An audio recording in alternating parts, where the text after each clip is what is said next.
practically. What do you think now, baby? Too late now to worry about it. Tell me, no pressure whatsoever, none whatsoever? You nothing wrong with me. Let's get this thing over and get done with having fun tonight. But you realize that this means over $1 million to you if this horse wins this race? I ain't seen no $1 million. Let me worry about when I get it. I'll just never get $1 million. But it's the financial thing is tremendous. I don't worry about the financial thing, Jimmy. It's a business. We got to work. Got to make a living. I don't worry about that financial stuff. Have you got any afterthoughts that maybe you would have changed the training? Have you done anything wrong, or would you have changed anything at all? John Campo never second-guesses himself. He goes all the way. When anything that got me in school, he told me never second-guess yourself. I don't second-guess myself. I just go. You've done a tremendous PR job, but after tomorrow, it's going to be over. Yeah, look all the fun we had. Thank you. You're welcome. Good luck to you, too. We're going to need it. All right, if Pleasant Colony's as loose as his trainer, it would seem to be no contest here today. Let's give you the morning line here on the field. The entry of 1 and 1A, Stage Door Key and Tap Shoes at 4-1. Number 2 horse, Bare Knuckles at 50-1. The number 3 horse, Highland Blade at 15-1. Number 4, ESCAMBIA Bay at 20-1. Woodchopper, the closing fast horse in the Derby, is at 6-1. Summing, a new entry here for the Triple Crown at 10-1. Paristo, third at the Preakness at 8-1. Says You, a last-minute entry in the Belmont at 20-1. Bold Ego still in, but may scratch at 10-1. And the Boss, Pleasant Colony, at even. Now, they are the morning line. Of course, those odds, as you say, is the king of the hill at the moment. He is, and he got to be in the Kentucky Derby. Now, Churchill Downs that day, as the Derby is beginning, yet had a large field of 21 horses. Into the first turn, Pleasant Colony was 17th in that field of 21 horses. Part of it contributed by an unusual pace of 45 1/5 for the half.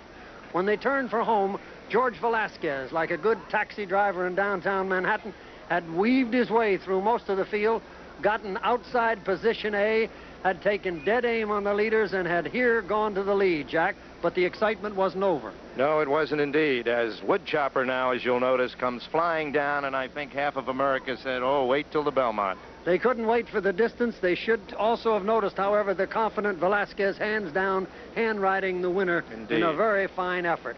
2 weeks later. On to Preakness. Indeed, Jack, to Baltimore 2 weeks later, the pace was different. And although Pleasant Colony was 8th in his first call, he was only about 6 lengths off the lead. That lead held by Bold Ego. An easy half and 47 and change this time. And finally, Velasquez on Colony had to go after him. Here you see him doing just that. Left-hand stick, and Bold Ego hung on very game. I think he's in here for the function of a rabbit. He's going to be a detrimental factor to Bold Ego. He will set the pace. And the rabbit he is for is Tap Shoes, number 1A, owned by Leon J. Peters, trained by Horatio Luro, and ridden by Ruben Hernandez. Was a good 2-year-old. He won the Flamingo in Florida, and recently he won the Peter Pan, a precedent that Coastal set just a couple of years ago when he upset Spectacular Bid. Number 2 horse, Bare Knuckles, the long shot. He's owned by Nathan Kelly. He's trained by Everett King. He's ridden by Rick Evans. He's at 70-1. He won the Golden Jubilee Handicap in Sportsman Park in Chicago. Everett King, his trainer, has confidence he'll have to run the race of his life. Number 3, Highland Blade, Penwy Bryn Farm, trained by David Whiteley, ridden by Jacinto Vasquez. Characteristically unaccompanied by a stable pony is a Whiteley horse. Very modestly described by David Whiteley, but he did win the Everglades. He was second to Pleasant Colony in the Wood. He's beautifully handled, and he looks great. Number 4 is ESCAMBIA Bay, owned by Annette Eubanks, trained by J. William Boniface, and ridden by Eddie Maple. He's from Maryland. 2 allowance victories down there. An outsider, but there have been upsets right here at Belmont, in the Belmont. Number 5, the second favorite at the moment, Green Tree Stables, Woodchopper, trained by Jack Gaver, ridden by Lafitte Pinkai. That's a change. Yes, his first mount, he won the Louisiana Derby. You saw the brilliant second in the Kentucky Derby. I'm observing he has bandages all the way around. I don't know if that's his normal want, but he moves well now. He is composed, and he will come from off the pace. Number 6, Summing, had a brilliant work this week, owned by Charles T. Wilson Jr., trained by Louis Barrera, ridden by George Martin. And that young George Martin's on his back was there when he won the Pennsylvania Derby. his improving workout, his improving race has caught Horseman's eye, and he has a big shot. Number 7, Paristo, ridden by Angel Cordero Jr. A change, owned by Mrs. Robert Feinberg, trained by George Handy. First mount this time on Paristo for Angel Cordero. He hurts no horse. This horse won the Illinois Derby, 3rd in the Preakness. He wears blinkers. Only 2 of them in the field do. Number 8, Says You, owned by Peter Barberino, trained by Gene Jacobs, ridden by Jeffrey Fell. This horse was claimed for $50,000 as a 2-year-old. A successful claim. He's made over twice that amount of money, but he's ambitiously placed here. Number 9, New Mexican bred Bold Ego, ridden by John Lively, trained by Jack Van Berg, owned by Bar Kid Stable. All of Jack Van Berg's charges have to travel. Bold Eagle's no exception. He earned that $422,000 going all over the country. He has speed, best known for that great effort in the Preakness. You saw it. And the chairman of the board, number 10, Buckland Farms Pleasant Colony, trained by John Campo and ridden by Jorge Velasquez. Has been perfectly composed, showing a little bit of animation now, but still not lathered, not washed out, just on his toes, and he looks great. That is the field. We'll be back to Belmont Park in Turning to lead with some in between horses. Bare Knuckles on the inside, right there in 3rd. It's Stage Door Key in 4th, then Bold Ego on the outside 5th. ESCAMBIA Bay is 6th. Paristo in 7th. Tap Shoes is 8th. On the outside is Pleasant Colony, then Highland Blade and Woodchopper. They're into the clubhouse turn. And leading the way is Bare Knuckles now by a neck. On the outside, Stage Door Key is 2nd by a neck. Then Says You back into 3rd by a length. On the outside, that's Bold Ego in 4th by a half. Summing on the rail in 5th by a length and a half. Paristo, the supplement entry on the outside in 6th by a half. Then ESCAMBIA Bay and a Tap Shoes. Then 3 back to Highland Blade, Woodchopper. Pleasant Colony at this point in the race is last. The first quarter running 23 and 4, the half and 48 and 2. It is not a fast pace. They're down the back stretch. On the inside, Bare Knuckles, Says You on the outside. Those two are heads apart. Farther out, it's Bold Ego. They are bunching on the front end as they race down the back stretch. Bare Knuckles on the rail. On the outside, Stage Door Key.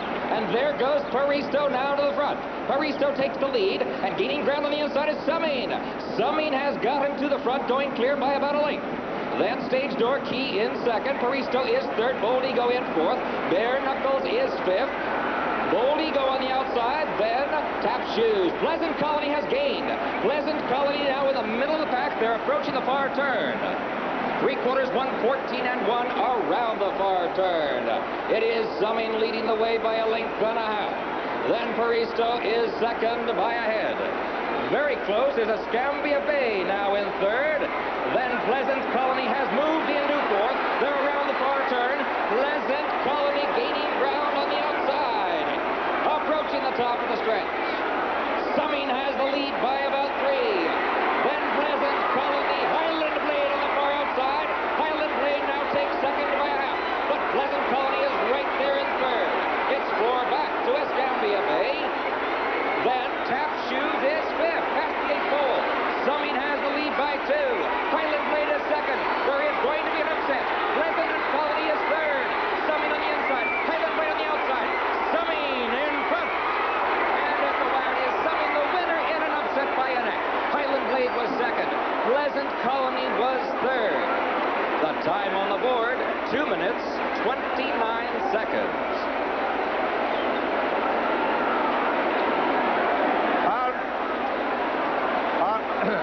Ladies and gentlemen, of course, there'll be no Triple Crown winner in 1981. Let's go to Jimmy the Greek. Johnny, the early speed was but not there. No, you can't make that excuse for him. You can't make no excuse for him. Don't make no but excuse. 3/4 and 14 and 2. Well, that's no excuse. You can't make no excuse for him. You know, you can't make an excuse for him. You know, it's going to happen. It happens. What are you going to do? You can't make no excuse. It was just another horse race. That's all it was. That's all you can do, buddy. But it was a big one in our life. Well, you can't help it. I'm sorry, John. Don't be sorry. It's the name of the game. Listen, okay. Hey. Thanks a lot for everything, buddy. All right, Jim Daly, what's going on? Jim Daly, you had a hunch. With the local boy from Belmont. You and your local boy, you had a hunch before the race. I had a big hunch. Oh, Jimmy, he ran a super race. The pace was slow, and he ran it nicely. The half mile. Jimmy. Big pull. Horse on the rail drifted off, and he just drug me to the lead. Jimmy. And I just saved as much as I could for the finish. And boy, The horse, he run a super race for me. He looked like a jump rider on the turn, Jimmy. You could tell he had it going. He said you had a lot of hold on him early. I tell you, he broke on the lead, and Mr. Rare told me late third or fourth. But the pace was so slow. He said you looked like a jump rider on him down the backside into the turn. Well, he rated perfect for me. And when I called on him, he just went up. Oh, Congratulations, thank you, George. Biggest thrill of your life. Yeah? George, Born and raised in Elmont. The Elmont people. This, as you may have gathered, fans, is a local boy raised in right near Belmont Park here. Jimmy Daly, a native Long Islander, is excited with him. All right, let's take a look at that very exciting stretch run here, Frank. When they turned for home, the allusion I made to Martins looking like a jump rider, he had a lot of hold of this horse. He is relaxed. He did look like a winner. As I told Jack, I don't think they'll catch him. The pace had been slow. You cannot let a horse back you up like that with 3/4 and 14 and change and then expect to come after him and get him. Right here, when Martins called on him, he opened up alarmingly for a moment like he was going to make a joke out of it, but very gamely did the favorite fight back, and also David Whiteley's horse Highland Blade made a contest out of it, and when Martins had to go to the whip, as you see him doing right hand there, they began to pose a threat. And just for one dramatic moment, Jack, it looked like Highland Blade might get into the act, but it was not to be. Summing, who has won the Pennsylvania Derby, who has improved dramatically and caught horsemen's eyes, responded to this young rider and staved off the finish of both the favorite and Highland Blade. And here he is, the winner of the Belmont Stakes by a diminishing length, but he made it a brilliant victory. Stick in the left hand. And now we go to Marshall Cassidy. All right, we'll be returning here to Belmont Park in just a moment. I told him, just please tell Campo. For the victorious young man. There it is, a congratulations from a hug from Cordero, a handshake from Velasquez, and these people fight each other 9 times every afternoon. And dress in the same room. And dress in the same room. And here he comes now, young Mr. Martin. Well, he did, and it's official now. When we show the rerun, if you explain to the fans, George, that when he moved, he did not move really at your urging. He was that good. Tell us about the start, you. Well, he broke really sharp here now. He's second, and with the red shadow roll, I just looked to save a little ground. And right here, it was perfect. The speed didn't develop, George. No, Cordero took his horse back. I thought there'd be a lot more speed in front. Now I'm heading for the lead, and I'm trying to settle him, and finally I get him back right here. Do you think at a time like that, George, where is Bold Eagle? Where is the speed? Yeah, right here I could see Bold Eagle outside of me, and I figured if I just stay on the fence and save all the ground, it might make the difference, because the day he won the Pennsylvania Derby, he was on the fence all the way, too. Here's the trainer that you complimented. Congratulations, Luis Barrera. This rider did a great job, Luis. The best job I ever seen in many years. He rated him like an old pro. I told him. Jack, he's been telling me all week he was going to win it. Jack, can I say something to me? Yes. To my wife, she's sick in the hospital. Yes. Mahoney, we got him. Right. And you've had good news about her, haven't you? Right, wonderful. A good day I won for the you, stake Luis. yesterday with my wife. As you turn now, George, Right again, here. he's pulling on you. I was just sitting still on him right here, and the horse on the lead, he just kind of drifted out, and once he seen daylight, he just made his move on his own. I was just setting up against him. So you had to be confident. Well, once he made the lead and he relaxed for me, I knew I had a hell of a shot. Show them your hands. When they cut the camera here, George, we'll get a good shot of you returning for home. And it is not the position of a desperate driving rider. It is the position of a rider just sitting there confidently with his hands relaxed. He opened up right here all on his own. That is not for you, young man. The cheers are unanimous for you. A marvelous ride. And here you are when I joked about you being a jump rider. He was so relaxed, a long hole, and he just galloping along.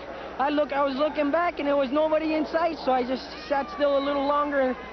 And how do you riders look back at a time like that? Well, I just kind of peeked out of the corner of my eye, and I could see that I was well in front, but it's a long ways to go, and I was just waiting for Pleasant Colony to come. You didn't draw your stick until about the 8th pole. That's correct. Right here, we're turning for home now. Here is where I just start to chirp to him a little bit. Right here, now I says, it's time. It's time now. This is get it time, and a game effort on the part of David Whiteley's horse, the Blade. Look at him coming. Did you see him? Right here, I was a little worried. I kind of looked out of the corner of my eye. I seen Jacinto's horse making a big run. And I kind of, I was just hoping the wire would come up quick. It's always come on wire. Son, a great ride for a young rider. Don't you think, Luis?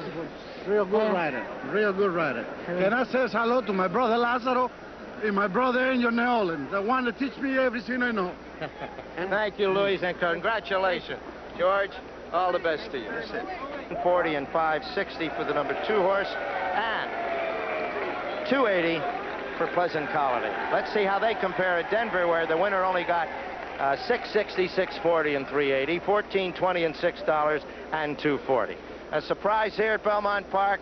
Pleasant Colony will not be the Triple Crown winner. The 3-year-old up for grabs at Travers and later on this year. It's a tough grind, Jimmy. Good Travers will be a tremendous racehorse now. Well, that's it. The story here from Belmont.